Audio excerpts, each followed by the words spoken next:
Batman Unchained was the name of a canceled sequel to the 1997 film Batman and Robin, which was planned for a release in mid-1999. The script for the film was written by Mark Presovich, who wrote the script for the 2000 film The Cell, and was never known to have any other title. Joel Schumacher would return as director. However, the film was canceled after Warner Brothers realized that the finale of the film would be far too costly to shoot, with many of the previous villains returning with the same actors and actresses. The studio also decided to stop production on the film since Batman and Robin was met with almost universally negative reviews from critics, audiences, and fans alike. It was also canceled because Batman and Robin failed to outgross the preceding Batman films, Batman Returns, and Batman Forever. And as a response to the backlash and criticisms the film received when it was theatrically released, the cancellation led to a second sequel pitched, Batman the Dark Knight. Batman the Dark Knight. That sounds familiar. So without further ado, let's go into the much curious plot of Batman Unchained. So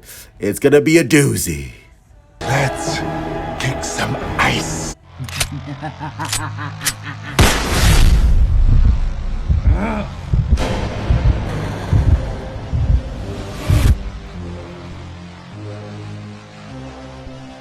Sometime after the events of Batman and Robin would end up parting ways due to disagreements. Batman would soon discover facts about a mentally unstable scientist named Jonathan Crane, also known as the Scarecrow. Flashbacks from the first three Batman films were to be shown in a dream sequence. Batman would also have hallucinations after being exposed to Scarecrow's fear toxins, in which he would see the Joker, the Penguin, Catwoman, Two-Face, and the Riddler reunite to judge him on trial. Harley Quinn was intended to appear in the movie as a character rewritten as a toy maker and daughter of the Joker, determined to get revenge on Batman for the death of her father. That sounds weird as shit. What? Who wrote this script and what were they smoking? Because I want some of that now. Later, Scarecrow deduces that Bruce Wayne is Batman.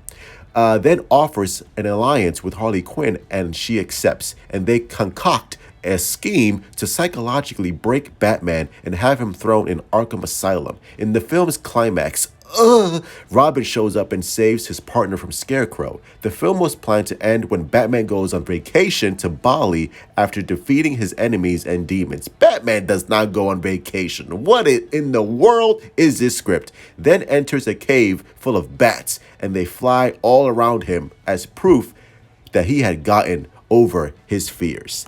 Man, that sounds weird.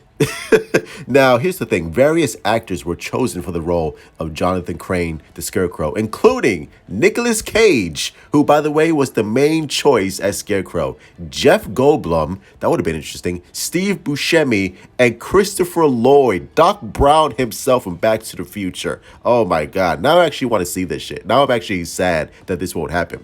The villains that would appear in Batman's mind include the Joker, Jack Nicholson, which he would be returning, the Penguin, Danny DeVito, he would be returning, Catwoman, Michelle Pfeiffer, she would be returning, Two-Face, Tommy Lee Jones, he would be returning, but not Billy D. Williams. Justice for Billy D. Williams, please.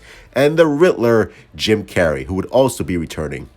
It also makes sense why the budget would be insane, because these actors at that time would cost a pretty penny. Either Courtney Love or Madonna were to be cast as Harley Quinn. However, neither actresses were hired for the role. So there you go. That was Batman Unchained, a sequel to Batman Forever and Batman and Robin. It would have been very curious to see how they would have handled it, but let me know your thoughts. And as always, truth out.